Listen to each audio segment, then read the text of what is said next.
us explain the fourth method, which is the crystallization method. What is the difference between crystallization, boiling, and evaporation? Boiling and evaporation is used to separate a soluble substance from a liquid, like water, for example. But I don't care if this liquid, which is water, still in another container, or if it's evaporated. So if I lose the liquid, I don't care about that. And the product that is produced, which is salt or sugar or whatever, this product is gained in a form, or is produced in a form of powder. So the product is in a form of a powder. I cannot gain any crystals from boiling or evaporation. So again, the differences between boiling and evaporation: both of them will lose the water particles or the liquid particles, and only the solid particles are gained in a form of a powder. Both of them need heat, but boiling happens at a specific temperature, evaporation at any temperature. Boiling happens all over the solution, and evaporation happens at the surface. Boiling has bubbles while evaporation does not. What about crystallization? Also, crystallization is a process that is used to separate a soluble solid from a solution. So if I want to separate a sugar particles or a salt particles out of a water particles, or from the water particles, I can use crystallization. But in this case, the sugar particle that I prepared or that I separated will be in a form of crystals, from its name, crystallization. So the only difference between crystallization, boiling, and evaporation is the size of the particles that are obtained. Only the size of the particles. In crystallization, the particles are bigger. They are crystals, but in boiling and evaporation, they are powders. Okay, how can I do that? I need an evaporating basin. By the way, the evaporating basin that is in the lab exactly like this, but it's made of clay. I need a wooden stick or a stirrer, a glass stirrer. So glass or wood can be used in this experiment, and I need a Bunsen burner. I don't have a Bunsen burner here, so imagine that this cup is a Bunsen burner. Okay, now look what will happen. Step number 1, turn on the Bunsen burner. Imagine or remember that the Bunsen burner has a neck like this, and you can control the temperature by an airlock here. So turn on the Bunsen burner using a gentle flame. Step number 1, using a gentle flame. So you must use a very gentle flame, but in boiling and in evaporation, maybe the fire or the flame will be high. Step number 2, evaporate some of the liquid particles to obtain a saturated solution. What means saturated solution?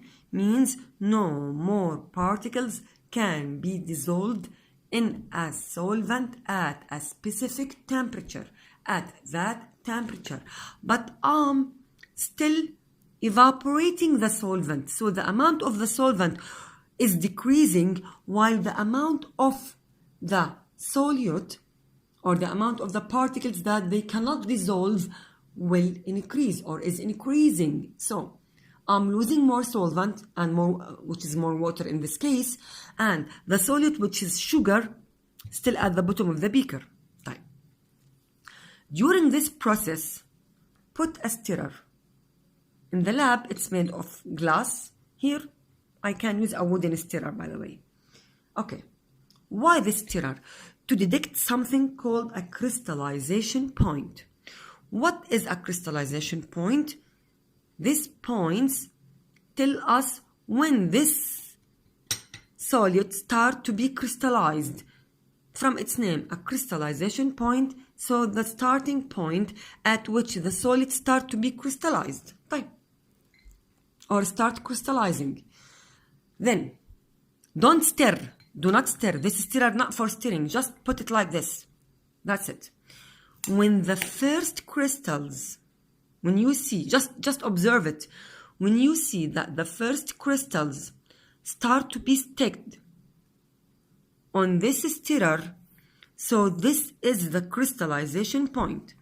So, in this case, turn off the Bunsen burner, remove the basin, the evaporating basin, and leave it to cool. After that, you will get crystals. You will get crystals exactly like this at the bottom of the basin. These crystals